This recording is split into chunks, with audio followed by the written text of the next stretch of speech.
Hello and welcome to IR Thinker, where international affairs are discussed. I'm Martin Zupko. Today we're going to speak about recruitment for terrorism and recruitment in terms of how people end up in terrorist organizations or terrorist groups.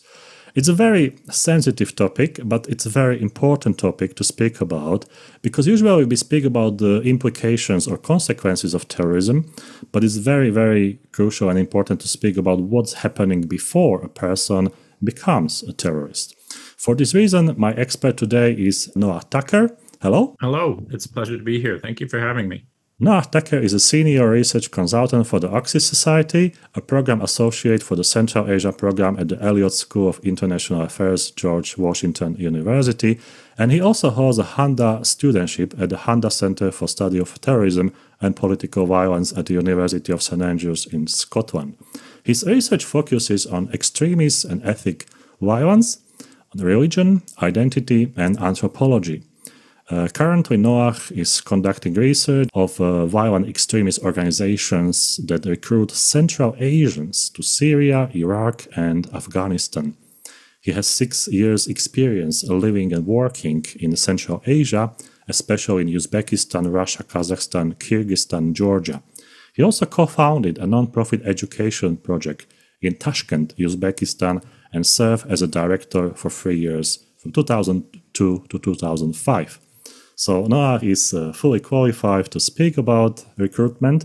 So what are the primary factors that contribute to an individual's susceptibility to terrorist recruitment in Central Asia? Well, there are a lot of questions within that question. I think that was certainly the question that the field of terrorism studies really expanded to try to answer, especially after the 9/11 attacks in the United States, when the questions that we asked were primarily focused around the individual and around sort of the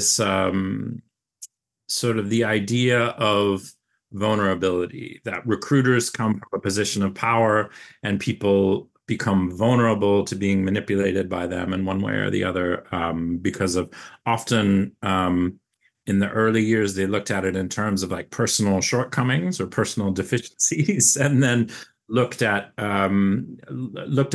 this pattern with the individual radicalization based model. So that was what a lot of the early work was focused around, following the 9/11 attacks, when you had this huge expansion, and all of this investment, in particular in the United States and in Europe and the UK, around trying to crack this problem of how recruitment works. And we've come to find, essentially, at the end of 25 years now, just about, of trying to solve that question and pouring millions of dollars into it, that there really isn't an answer on the individual level. While we've tried to look at it from the point of view of psychology and sociology, tried to identify sort of the terrorist personality, or these particular I guess we'll say deficiencies in an individual, whether it's lack of awareness or lack of knowledge about something, lack of religious education, lack of this, a switch that we could flip in order to make everyone protected, from recruiting. What we've found instead, I would say, after sort of 25 years, sorry, of trying to figure this out, is that there isn't really an individual answer, to this question that somehow would apply the way, that would explain the way that all of the recruits work on an individual level. Because what we find, this is true in Central Asia, and others who study it elsewhere have generally agreed, from the psychological perspective, people like John Horgan have made real contributions to this, that for every 10 people who get recruited, you have 10 different personality types, you have 10 different life backgrounds, you have 10 different stories, 10 different pathways. And so there is, while I think it's fair to say that that's still not a closed question. It's not as if people have stopped researching it, or that we've given up on finding that. But in particular, like at the Honda Center, both under the direction of Tim Wilson, who recently transferred out, and Sarah Marsden in particular, who has taken over, we're particularly interested in how do we look at this maybe as a more collective issue, and then also what is it that makes individuals believe that at that point in their lives that this is a better decision for them to make, not simply that they're sort of passive receivers of recruiting material.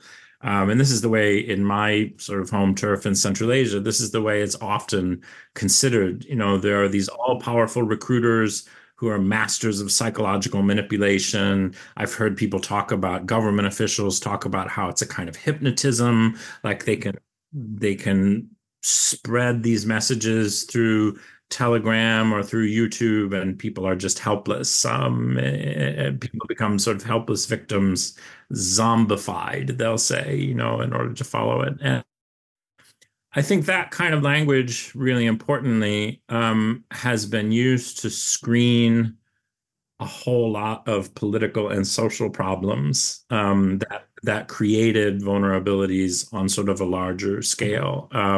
So the myth of the master recruiter and the passive, very vulnerable recruitee allows, in particular in Central Asia, not talking about other contexts, allows the government or other people speaking from the hegemonic perspective to say, like, there's nothing wrong here. There's no reason, there's no logical or rational reason why any person would join an insurgency or try to overthrow their home government or use violence against the system that exists.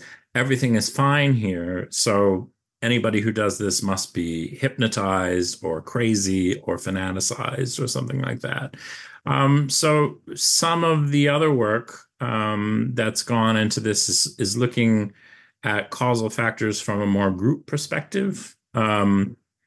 So small groups and kind of collective, both collective psychology and on the sociological level. Another really popular one that's been used a lot is insights from social movement theory.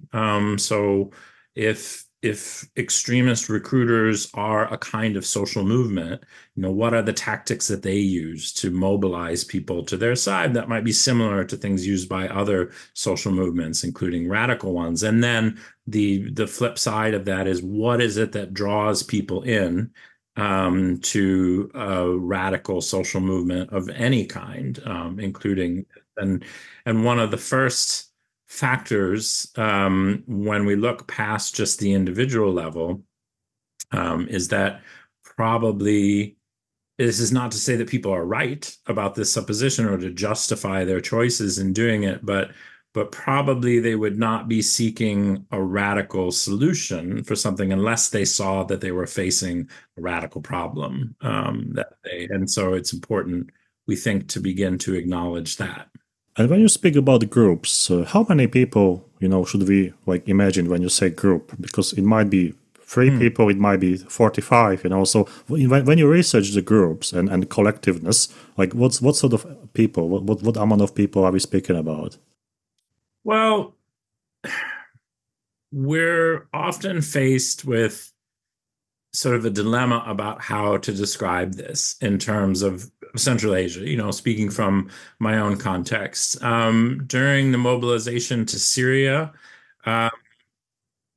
using different estimates, anywhere, they're wildly different, anywhere between about 5,000 people from Central Asia to a maximum of maybe 16,000, using some extrapolation of some to estimate data that we don't fully have, mobilized from their homes in Central Asia or from places they were living in migration to join armed Islamist groups, including some terrorist groups like ISIS, in the Syrian conflict and part of the Iraqi civil war that was caught up in that. So 16,000 people volunteering to join a conflict is a lot. That's not an insignificant amount, especially if you were to concentrate all of them, into a small group. Certainly, it's enough that if you were somehow able to kind of magically transport them from where they were scattered around in Syria to Western Kazakhstan, they could give the army a good run for its money, actually, in terms of the overall security of the country. So in some ways, I think it's important to acknowledge that this is not a laughing matter. It's one that we should take seriously, both for the security implications for the region, for the security implications for the Middle East, and for the people suffering through the Syrian civil war. That arguably these recruits absolutely exacerbated and made worse. Um, but then on the other hand, if we talk about, say, Central Asians as particularly prone to radicalization or joining these groups, then we start to cause new problems, where, I mean, there are 80 million people in all of Central Asia when you take it as a region. 16,000 people at the maximum end out of 80 million is a very small number, actually. And then when we look at these serious problems, sometimes we can ask the opposite question. Like if we take, political grievances here as being something that is quite serious, that motivate this many people to risk their lives to fight against it, why don't more people do that? 16,000 is a pretty small number. So, depending on how we slice it, it can look quite different. And I think it's important to recognize the way that those numbers are interpreted in different contexts in order to advance one narrative or another, and try to find a more objective balance from the academic viewpoint, where we're not pushing anyone's politics, or anyone's particular solution. What are the main factors that are attracting those people to join the terrorist groups? Because we usually speak about ideology, about culture, about religion, but this is sort of generalization. So based on your research, how would you describe these factors that those people usually follow, or some sort of narratives that are spread among those people so they can respond to the Yeah. terrorist organization? Yeah, I think that's a really good way of asking the question. And you've sort of laid out the foundation for the different ways that we try to analyze this. So in terms of the factors, the kind of classic way that emerged, at least in American scholarship, in kind of the 2010s into the Obama administration, and this change from counterterrorism to preventing and countering violent extremism, we began to look for things that scholars called push and pull factors. And USAID, the U.S. Agency for International Development, was particularly kind of key to sponsoring scholarship that looked for ways that we could solve these systemic problems after we identify them and divide these into push and pull. So the push and pull things, the push factors are the ones that are external. They're systemic, they're institutional, they're things that affect large groups of people. The pull factors are the ones that affect individuals, the things that people are looking for when they look to join. So the dividing it in this way was a way of trying to get beyond those things that I talked about in the first answer, this over focus on the individual and in ideology. How do we take kind of a broad spectrum of things? Using the public health model, that's been especially useful. Sometimes we've taken a slightly different focus to call these risk and protective factors, to say which are the things on the group and individual level that cause risks, which are the things that protect individuals in particular, or systemic things that protect them. These terms, the risk and protective and push and pull, are kind of interchangeable, and I'll stick with push and pull for now, just because they're, I think, a bit easier to explain without getting into some of the theory. So push factors in Central Asia the projects that I've been involved with, and the work done by lots of my other great colleagues, people like my research partner in the Oxus Society, Ed Lemon, Marlène Rouel, a great mentor at George Washington, and lots of other good scholars who I've had the opportunity to work with on these things. So some of the pushes that we've identified that are most important are what's not just perceived, but is objectively a systemic corruption that people meet in their everyday life in the former Soviet countries of Central Asia. So when the Soviet Union fell apart, when the whole communist order collapsed, and the Central Asian countries, rather than really kind of having at least a period of public embrace of democracy and things like that, like many of the Eastern European countries did, the Central Asian countries really kept the same leader and just put a different name on the system. So in each of the Central Asian countries, except for Tajikistan, where there was the country collapsed into civil war in the early 1990s, the same person who was head of the Communist Party became the first democratic president of the country. And without the superstructure of the Soviet system that put checks and balances and limitations on the kind of power that those leaders could have, each of them, to be, to put it sort of short and brutal, transformed their country into their own kind of personal fiefdom. Everything became built around patron-client relationships, around kind of regional alliances and things like that. It became a play-to-play system in which, as long as you could fund as long as you could fund the leaders' pet projects, as long as you could pay your kickback up to the people who were above you, you could gain office with no background, no qualifications, and no democratic mechanism that would mean that you need to spend your state budget on things that benefit your citizens. Instead, you could just pocket most of it, or you could pay your own clients and things like that. So it really, very quickly in the 1990s and really up until today, in a lot of ways, if you look at international corruption indexes and things like that, the Central Asian states are some of the most corrupt systems in the world. They've also become some of the least free and most authoritarian systems in the world.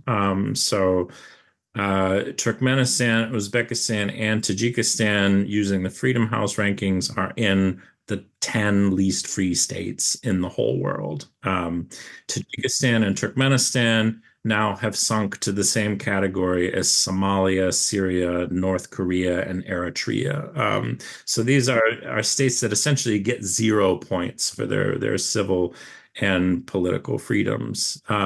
So it is a difficult life, and those kinds of grievances are definitely a primary driver for insurgency, for radical solutions, to solve the situation that they find themselves in the absence of any kind of other democratic mechanism for changing things in their country that they would want to be changed. Another huge driver is these states' close management of religion and religious identity and ordinary expression of religion. So these are historically Muslim countries. For centuries, they were Muslim majority populations until they were conquered by the Russian Empire, who generally left the Muslim population alone, but then became part of the Soviet Union, that enacted state atheism under Stalin, and really harshly repressed not only religious leaders, but the whole culture that had emerged around Islam and local national culture, traditional poetry, traditional music, all of these kinds of things were kind of erased. And so in the 1990s, when the Soviet Union finally collapsed, each of the countries had a emerging and fairly popular nationalist movement within it that wanted to recapture both this national identity that people felt had been denied under the Soviet Union, and also the Islamic part of that identity. And the former communist leaders who became the independent presidents co-opted those movements and jailed or drove into exile most of the natural leaders, and began to embrace Islamic identity. All of them go on Hajj every few years. They make reference to Islamic values. They put Islamic symbols back on flags and public and national symbols. But they very closely police the way that people practice their religion, and several of the states, actually all of the states, refuse to allow people to practice their religion independently. You can only legally, in to a slightly differing degree in each state, you can only legally even meet together for prayers in a state-approved place with a state-approved leader. So in Tajikistan, for example, if you're a Muslim family and you want to teach a grandfather at home wants to teach his grandchild how to pray, according to the law, that is illegal. He could be arrested and sent to jail for that. Same for Christians, same for Hare Krishnas, same for, same actually, some exceptions made for Russian Orthodoxy. But generally speaking, all forms of sort of private religion and the private teaching or spreading of religious belief is banned, either de facto de jure under the law, in many cases, but not always enforced. And so that has become a really traumatizing and kind of stress-inducing fact of life for Central Asians who, by the demographics, have increasingly been interested in expressing themselves in Islamic identity and practicing Islam and in adapting Islam as a meaning-making system and a community organizing system that works for them. It can be very difficult for them, never knowing when meeting together in a home and teaching prayers or talking about interpretation of holy books or holy texts is going to cause them to get arrested. And there's this there's this real kind of tension, a kind of perpetual, a perpetual almost state of war, between state of war, not in the violent sense. This is not even.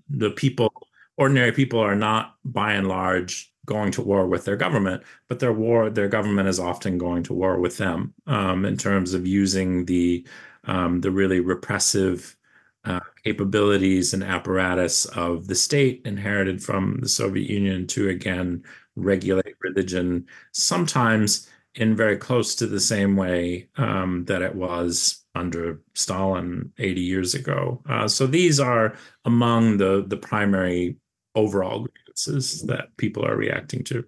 No, I want to ask you about one special factor, and that's the socioeconomic status of people. Because what we have at the moment, we have a big portion of articles, articulated about development of the Central Asia. People are getting richer, they're trying to buy property and stuff like that. But on the other hand, there is a huge amount of people who are working in Russia from the Central Asia. And then someone, is like asking the question, and people asking, like, the people who are left in those countries, do they have lower socioeconomic status? So they are easier to recruit for those purposes? Or how is this in practice? Because you live there, you know what I'm speaking about. Yeah, no, and I think this is also a really it's a really prescient question, and one that comes up over and over again, and it doesn't apply just to Central Asians. It's one of the sort of core questions to all of terrorism and radicalization studies. The question behind the question, in a way, is essentially, is there a causal relationship between poverty and violent extremism? We kind of expect in other revolutionary movements or traditional European revolutionary movements or the communist revolutionary movements, that the poor are the natural allies of the revolutionary movement, because they're the ones who have this grievance against the system. And what we have generally found in terrorism studies, so this modern particular form, if we want to look at it as revolution, insurgency, if we want to consider terrorism as a different kind of armed movement, it doesn't really matter. But we have different ways of looking at this same question. And it's been answered pretty definitively within the field that, in fact, there is not. We do not find a causal relationship between poverty and violent extremism. So if you look at, there's a lot of interesting studies that have been done on the personal biographies of suicide bombers. Other people have I think it's Christine Fair. Well, I'll say that and I'll double check to make sure we can go back and edit it out if I got it wrong. But Christine Fair did some really interesting work on recruitment in Pakistan and found that there just is not data to back up in many different contexts this causal link between poverty specifically. So it's not those who have the least who become mobilized in the way that we might expect in sort of a traditional revolutionary model.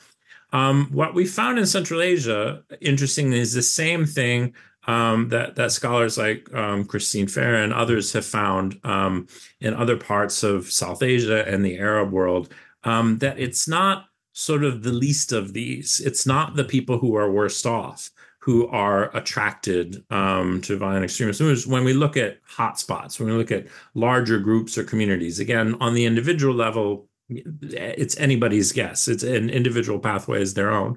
But when we look at larger groups, we see in Central Asia in particular that the main hotspots for successful recruiting, from mobilization to violent extremist groups, are places that before, in particular during the Soviet period and early independence, had done quite well, were economic powerhouses, were industrial powerhouses. But today, under the political changes of the current regime, of this new system of new independent Kazakhstan, new independent Tajikistan, new independent Uzbekistan, they've been sort of dramatically left behind as investment and attention and industrial development has moved on to other areas. Sometimes that's a result of deliberate policy choices or of, their governor or their regional elites failing to make those kind of patron-client connections with the leader. Other times it is sort of the same thing that we see happening in a lot of the rest of the industrialized world, where unfortunately the industries of the 20th century are not very economically relevant anymore. So I've been to some of the hotspot communities in Central Asia. One of them that I've visited often and written a lot about is a mining town called Zhezkazgan in central Kazakhstan. In the 20th century, it was one of the biggest miners and refiners of copper and other ore in the entire world. It was a massive scale, incredibly wealthy, incredibly successful operation under the Soviet Union at a time when copper was just beginning to be used in electrical wires and telephone lines and things like this all across the Soviet Union. It was one of the largest natural copper deposits that's ever been found on Earth. They mobilized the whole might of the Soviet Union, including forced labor and prison labor, slave labor, in order to exploit it on this massive scale that only the Soviet Union could pull off. But in 2024, copper is not all that important to the economy anymore. Kazakhstan is no longer connected to the economies of all of the other former Soviet republics.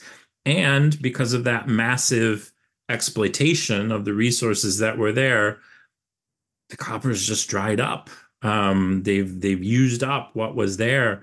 And so this place that was once a massive global scale industrial hub is like a ghost town now. And there's very little new investment that's coming into it, in part for political reasons, in part just for economic reasons. So Noah, when you were speaking about the factors, now we understand how this works. But what about the channels of recruitment? How people actually got information about the possibility to join a terrorist organization or group? Well, that's a great question, and one that's really important in trying to understand how this process works. And it's evolved considerably over time, both in response to technologies that are available, and into how those technologies have evolved. So in when violent extremist mobilization began happening in Central Asia in the late 1990s, essentially, we saw recruiting happening mostly the old-fashioned way, as far as we can tell, sort of person to person, people passing around audio cassettes, things like that, videotaped sermons that were coming from, Tohir Yoldos, the leader and founder of this group, the Islamic Movement of Uzbekistan, that was founded in Afghanistan. It was sort of the beginning of Uzbek involvement in, what we call Salafi jihadist terrorism, and Central Asians in general. And one of the reasons that probably, we can posit, it seems quite likely that one of the reasons that mobilization to a conflict like the Syrian conflict was able to draw so many more people than earlier conflicts did. And there's sort of a small but stable presence of Central Asians being slowly recruited in kind of the dozens to the Afghanistan-Pakistan conflict from the late 1990s up until the present, actually. That's so different than, the hundreds of people, the thousands of people, up to 16,000 at the high end, people who went to the Syrian conflict. And of course, the internet and social media has a lot to do with that, as far as we can tell. It allowed people to get a message out to, far more than they were able to before. And for Uzbeks in particular, Uzbeks, Tajiks, Kazakhs, Kyrgyz, they were able to take advantage of the fact that they speak quite obscure languages in terms of the West. They were operating their recruiting operations on platforms like YouTube, like Facebook was quite important in the early part of the Syrian mobilization. It was at that time the most popular online platform in the region by quite a bit. And Facebook did not have a lot of Uzbek speaking employees in 2012 and 2013. YouTube did not have a lot of Uzbek speaking administrators who could watch these videos and scan them, for content, who were reading these posts and could flag them. They also had not developed very well a system for user reporting for terms of service violations. Partly because I guess there's always that joke about Silicon Valley that's really highlighted in the show called Silicon Valley, that the tech companies are all about making the world a better place, regardless of what it is that they do or what they contribute. All of them posit themselves as somehow making the world a better place, assuming that if they just allow people to connect or post anything that they want, that in itself, that kind of freedom to do that, will make the world better. And we found out quite early on in the Syrian conflict that comes with some real complications. Other platforms got a lot more attention for people focusing on like Arab language recruiting and English language recruiting, like Twitter, for example, which not coincidentally is quite popular with journalists, of course. And so a lot of people came to realize that Twitter was being used this way, in particular by Arab-speaking groups in order to recruit. But there was never much of a Central Asian presence on there. And I think that was one of the reasons why they were able to recruit quite freely, to exploit these platforms in order to reach a really large audience. And that was, I think, key to success in recruiting. But that comes back to also the kinds of messages that they were presenting. They were able to reach a really large audience, but they also had to find messages that appealed to a really large audience and that appealed to a sense that would get people to share it with others that they know, because that was a key to that success and a key to their messaging strategy. So A lot of the messages that they were promoting on these platforms were about um, we're focusing on things that otherwise are positive. This idea that as Muslims, Central Asians are Muslims, they have a duty to their brothers and sisters in the Muslim world who are suffering. They have a duty to protect them. They have a duty to do good, to make something good in a world where bad things are happening. And there was kind of a divide, in particular in the Uzbek language messaging, between the groups that were primarily focused on Syria and on fighting back against the Assad regime, and at different times more or less allied with other Syrian opposition groups, including those um, that were not jihadist groups, but were jihadist adjacent or something along those lines. So there were in the conflict in Central Asia, or sorry, in the conflict in Syria, Central Asian groups and Central Asian mobilization kind of split 50-50 into these groups that were mostly focused on what they saw, at least in their recruiting, as defending the innocent people of Syria from the oppressive Assad regime, and then those who became part of ISIS, who in some cases took on important leadership roles within ISIS, and their messaging was quite different. Their messaging was more about, creating this new state, that we've created a place that is unique, that's a home and a safe harbor for Muslims, where people, as long as they live according to these rules, they'll be safe from all of Right. the oppressors that are around them. But then, of course, they had, in addition to that kind of positive message, they had a they had a very negative message that was framed in a positive way. This idea that you've been discriminated against. They targeted in particular labor migrants, Central Asian labor migrants in Russia, who experienced a lot of ethnic and racial based discrimination. They framed that as religious based discrimination. They had lots of Central Asians who had faced genuine religious discrimination at home from their own governments, and they said, this has been done to you by this group of kafirs, these non-Muslims, all of these bad things that have happened to you in your life, they've happened to you because you're a Muslim, and now we have the power to take revenge. We have the power to fight back. And so they appeal to this positive idea. We're going to build a home for ourselves. We're going to build a home for our families. We're going to build the power and capability to defend it. But then that also came with just extremely negative, awful, violent messages about revenge and about how this terrible violence used in particular against civilians. And eventually, as ISIS went on and was working very hard to recruit Central Asians to carry out these sort of lone wolf or solo attacks in Europe and in the United States, and inspired that quite successfully, they focused on this idea that you're surrounded by people who deserve horrible violence done from you, and it became just really, really awful, difficult stuff to be immersed in and to watch. And those who spent time in it, gradually become, I think, in important ways, desensitized to violence and prepared to do an act of violence by seeing so much of it done.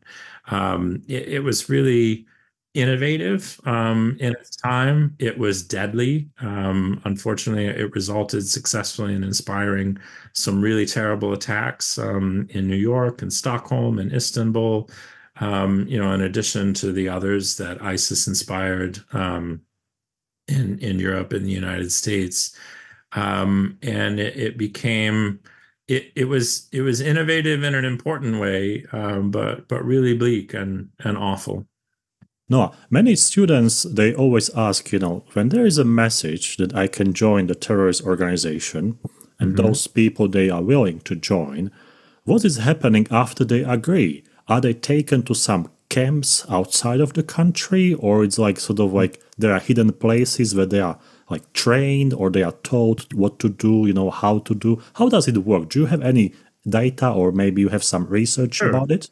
Yeah, we have research on this, and actually, in the course of my research, I've met and talked to a lot of people who went through this process, and they've told me their own version of it. I'm sure, edited for different reasons, to make themselves look better or to protect certain things or something like that. There are always a lot of caveats that we have to bring to first person narratives for these, as interesting as they are, for providing kind of an unparalleled source of data for these things. But I want to emphasize first that what I'll describe was what was happening during that kind of peak mobilization to the war Okay. in Syria. So 2012 to 2016. Since then, recruiting from Central Asia in particular, and of Central Asians living in migration and other places, has decreased precipitously. The environment just has really changed. And so, what I'm describing now is what it was like when these things were more free. And we shouldn't infer that this kind of thing still happens. We could come back to this and talk differently. But what it was often like from a lot of the people who've described it and other people who've studied is that, you'd start watching a video, and I can describe part of this myself because I've been recruited in this way, by Okay. by joining, these sort of general groups where you see the messaging happening, where you've got users who are posting sort of these recruiting videos or kind of advertising videos showing what the groups are doing. And like I say, in 2013, 2014, people could do this really freely on a variety of social media platforms and in just general groups. One of my favorites was there was a group on the Russian social network Odnoklassniki that was made up mostly of migrants from Tajikistan. I think it was. It was just about food, like the foods that they missed from home and restaurants that they could go to in Russia where they were working in migration and things like that. It was just kind of a general channel for people who missed home to kind of reminisce and engage in nostalgia with one another about the things that they like and places they could go, stores they could go to buy Central Asian bread and stuff like that. 60,000 people or so in that group. And one day a jihadist recruiter noticed this group and began posting jihadist recruiting videos in it.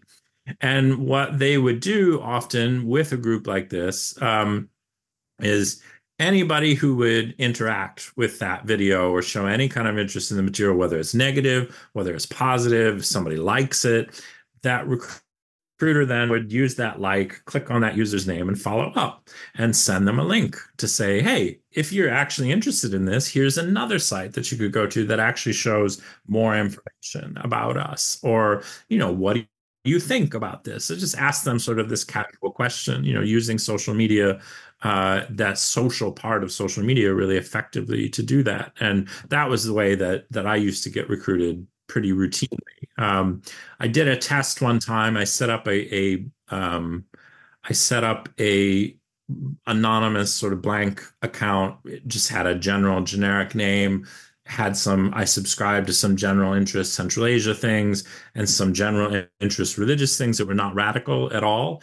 And I had an extremist recruiter in my inbox messaging me within 24 hours of opening the account on Facebook. That was in 2014, I think. So that's how active they were at that point. And if you kind of pass through, you'll usually do the thing like you do with anyone new that you meet, where you try to find a common acquaintance so you can figure out whether or not you can trust this person. And if you pass through sort of those hurdles, what I've heard from many people and from other research is that they would say basically, be on this flight to Istanbul, which tended to be the hub for Central Asians coming in. On this and that day, there will be a guy there. There will be a brother there waiting for you. Right. And sometimes people would come with their wife and children. Often they'd come with their wife and children. They'd get on the plane. They'd often tell their wives that they found a work opportunity or something like that. And they would get there to the airport. Someone would pick them up. They would introduce themselves, not say a whole lot. They would drive them down to Gaziantep, in the south or put them on a bus. They'd meet another facilitator who would take them across the border, and then they would just sort of be turned over to the group, to any group. Sometimes they didn't know which group that they were joining. Sometimes they ended up being taken by a facilitator to a different group than the one that they had wanted to join in the first place. There was, in this short time, in that period between like early 2013 and 2016, before Turkey cracked down and closed its own border and began its own incursion into northern Syria, there was a whole industry of middlemen who had developed, who spoke Central Asian languages, could meet people in airports. Sometimes they were members of these groups, sometimes they were just hired by the groups, but they developed a pretty sophisticated logistics system by which they would pass people into the camp. And then one reached one of the actual camps, so an area that had territory that was controlled by the group that they joined and, whatever group they were subordinate to. In many cases, depending on the group, you'd go through a period of vetting to make sure that you weren't a spy. ISIS in particular was really concerned about this, not for nothing, because they did a lot of things to provoke international authorities in other states. They were, very straightforwardly and unapologetically a terrorist organization that wants to, still today use terrorism as a tactic to achieve its ends, and they don't hide that. So they were quite paranoid about being infiltrated by spies. I've heard people say before that they were put basically in a basement for a month while they were vetted with a whole group of other people before they were allowed to begin then military training, or if they weren't deemed fit for military training, or if they weren't considered trustworthy, they might be assigned some kind of other job, within the Islamic State sort of pseudo state that they had established. And other groups, like the ones that were affiliated with Hayat Tahrir al-Sham in Syria, they seem to have been less concerned about those things. People I've met who joined those say that, they basically were just given a talk when they first came to gauge their interest, to gauge their background, and then, sent into training to see, how they would do. And the groups had, certain ways of making use of whatever they got.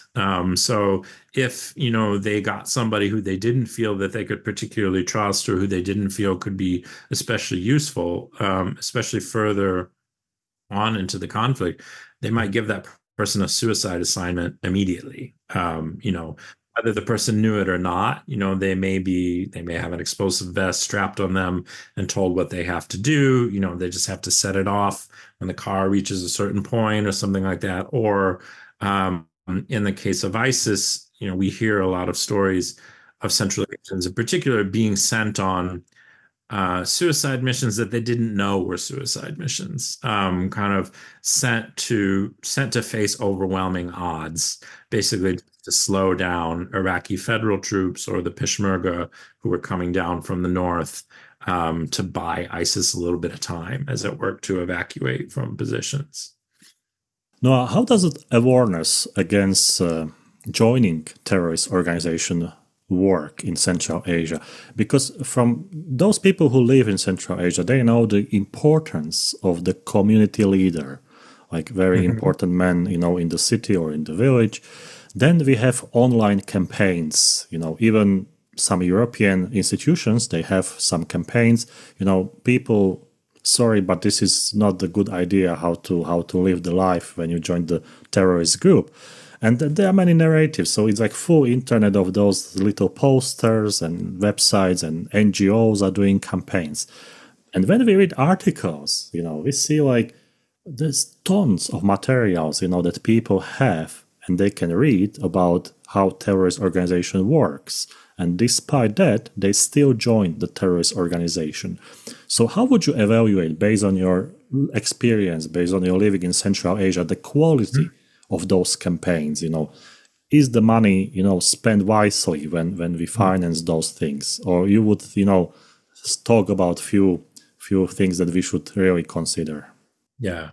Well, again, I think this is a really good question. And I could go on about this for too long, and so I'll try not to. And also to stay a little bit diplomatic, because actually Absolutely. I have quite strong feelings about this, but my strong feelings come from the frustration in um, the things that I think that messaging campaigns, especially what you're describing, NGOs based in Europe. There's, quite a large for-profit company based in Ireland called Moonshot that I'm sure you've heard of that specializes in this. This idea that we don't have to cede the online space. We can push back against these things. We can engage in the same kind of taxis, but counter message instead of messaging.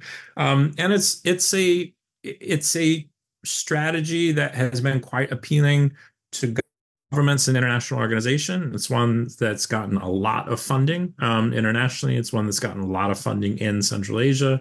I've been involved in them at different times and in different ways. And I think in the beginning, in my experience working on some of these projects or advising on some of the projects, I thought, in particular in 2014, 2015, as I was saying, when these things were spreading around unchecked on the internet, there really was a logic to it, to at least making people aware, of who was contacting them, of, what life was actually like inside these groups. I think there was a space where lack of awareness or lack of knowledge was part of the issue that was causing vulnerability. But after a lot of years of that, and after a ton of press coverage and a great deal of public awareness about the fact that there was a war in Syria, that these groups were recruiting, who the groups were, and this kind of thing, I have come to feel like, and have participated in a couple of quite large studies that support this idea that probably lack of awareness about terrorist organizations or lack of awareness about recruiting is not really a vulnerability factor anymore, not in a significant way. This has kind of been done already.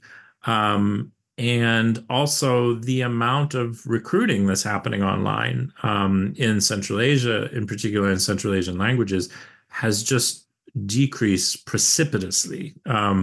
The terms of service have adjusted. The companies themselves have adjusted. They've hired, Uzbek linguists and Tajik linguists who review their content. They've programmed bots that can do this stuff automatically in a way that doesn't require any kind of human intervention. Today, actually, just to give an example, I was participating in a monitoring report with the Oxus Society that we do twice a year for the U.S. Agency for International Development. And I went to refresh sort of my knowledge about what was happening on the Uzbek recruiting platforms on Telegram, for example, the most popular platform now. It took me 2 hours to find one of these channels. I had a list, that I began with, a page long of channels that were operative 6 months ago, the last time that we looked at this, and they're all dead. They're all deleted now. So even the largest channels are only reaching a couple thousand people now, out of an audience of 80 million. And so I've come to think, and a lot of those that I work with have come to think, again, one of the things I mentioned was that these large scale research projects have not identified lack of awareness as a vulnerability factor. There just wasn't support for that anymore. And I've come to think that we really have to, if we want to both end vulnerability to recruiting, if we put it that way, if we want to end, the ability of another conflict like Syria to pull so many people in from Central Asia, or, a new civil war in Central Asia to pull lots of other people from neighboring states into it, if God forbid that were to happen in the near term, again, as it has within the last generation. I think we have to deal with some of these fundamental factors, that we talked about before. these systemic issues, the push factors that are really creating vulnerability more than lack of awareness or lack of critical thinking skills or things like this. I think it has the true vulnerabilities, if we put them that way, the causal issues that go underneath this, we've found pretty consistently are less about ideology and more about, these really serious underlying problems that have to be solved to find long-term, to build a long-term peace in the region, at least to build a foundation for long-term peace, rather than just kind of swatting at each one of these new groups that appears with the same kind of messaging. And do you see any local activities without, foreign fundings or without NGOs, taking place in those countries to tackle the recruitment? Because I know, that now the people who studied abroad are returning to Central Asia, to Asian countries, and they are bringing new thoughts from the Western universities and the experience that we have, here. Yeah, I think those are some of the most exciting things that are happening, and the ones that I really wish that we would invest more of our international money in supporting, rather than giving it to these for-profit development companies and things like that. I would, I have a friend, a good friend named Azizbek Usmanov, who I've worked with on a lot of things. So I'm not going to say anything about him that would not already be public. He works for an organization in southern Kyrgyzstan called Progress Aravan. And Aziz has a lot of, as we say in American English, a lot of skin in the game in this. His best friend went to Syria and was killed in 2015, I think. And so, this is not abstract to him. This is a source of real pain and personal meaning for him. And so, when he's involved on the local level, in just doing interventions with people, meeting with families, trying to support them, find out what it is that they need. He works a lot even with the local probation officer who is trying to help people rehabilitate who have been arrested for extremism and in prison, just in figuring out all the little things that they need in order to build the opportunity for them to restart their lives outside of the prison system and into enter into mainstream society in a way that's sustainable. There's no way to replace that kind of person who can understand what a person coming out of prison needs to reintegrate into society in this particular town, and who they need to be connected with, and what kind of documents and licenses they need to get in order to start a business or apply for a loan or go back to school. There's no way to replace that kind of local knowledge that you can only get from growing up in a place and investing a lot of your life into that place. And I think we tend very often, because it's what we can first see and it's what's legible to us as big international donors and institutions, we tend to favor, working with these large international companies that say that they can deliver these things. And what they'll do often is they'll come and do a training, or they'll do an awareness raising exercise, or they'll do, some sort of flashy, some kind of flashy counter propaganda campaign online or something like that.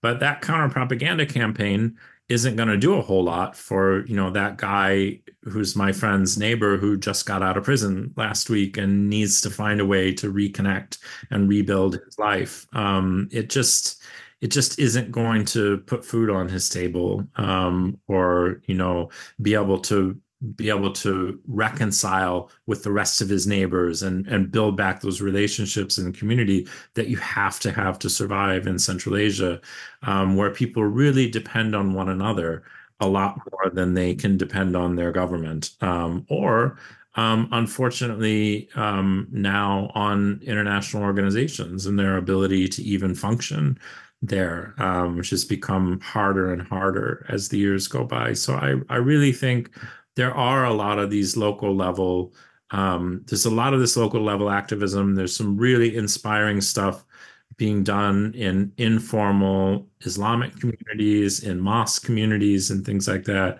to support one another, to help people who have returned even from the Syrian conflict or who want to come out of these organizations, reintegrate back into their home communities. And that's the kind of stuff that I'm really excited to try to support in whatever ways I can. Now, the last question for today's interview, and that's related to the concept of adaptation. You know, when you speak with scholars, experts, there are always two paths. The first path is about how quickly can counter-terrorism adapt to new methods and to innovation of the terrorist recruitments. And on the other hand, how those terrorist recruitments are adapting to those measures so they can have some advantage. And it's always between these two. So how would you research these two elements? And what do you think could be a good avenue for the good research? Because I think this is quite an important question. I agree. I think that's a really important question, and I think that it's also an area where we as academic researchers get, as long as we have good, stable funding and support from our institutions, where we have a real advantage over governments and government-funded projects, because just in the nature of the way that funding cycles work for large organizations, for international organizations like the UNOCT, or U.S.-based organizations that receive funding from the State Department or the State Department Counterterrorism Bureau, who fund great work and do really interesting projects. But by nature, because of their funding cycles that are annual and programming is often multi-year, they tend to be working with old information. Their funding priorities go toward work that 3 years on into a project, those funding priorities, that money is locked in to things that can only reflect the status of 3 years ago. By nature, they're locked into those things. And I've found often that with big international organizations and governments, that they seem to be quite slow to react to that adaptation that you've described. And I think that is a place where we as academic researchers or independent researchers or community activists, especially if we can have it speaks to the importance of maintaining those ties with community activists, with the people who are being recruited, who are experiencing these things, because it does evolve often. And a lot of times, if we base our understanding off of what things looked like 5 years ago, which is kind of what's happening now, we're going to be completely out of step. We're looking in the wrong place. And if we use, if we use that understanding that's already out of step to fund more projects that are supposed to be effective interventions preventing these things, then we're in a vicious cycle that is hard to break, where we're spending a lot of money to do things that don't work, or to solve problems that no longer exist in some cases. And also, I can just my little remark about this. I think sometimes we read papers that mostly are overviews instead of being the papers dealing with the originality of the research, which I always emphasize on. And we have like so many experts on Central Asia without being touched with Central Asian like real problems. Yeah. And also, I mean, those people sometimes it's not their fault because this is how the system works. Yeah.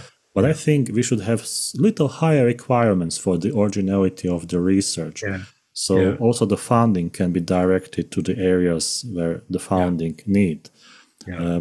that's something maybe we can't change, because this requires the big guys to have some discussion. But at Yeah. least we can point to that problem that Yeah. it's not always about the money as money as a materialistic instrument, but it's also about the thoughts.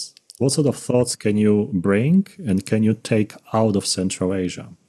Mhm. So that would be my remark, because I am dealing with those people, with scholars, with the research papers. I'm also teaching some Mhm. lessons about this to university students, and sometimes I'm receiving like very like simple questions, but it's much difficult to answer them just because I don't have that originality of the research that I am looking for. So, Noah, thank you very much for being on IR Thinker, for your insightful thoughts and everything that you shared with us based on your experience, research in the field, as we can say. And we are looking for some good papers, some good originality of research. And thanks again for everything that you shared with us on IR Thinker.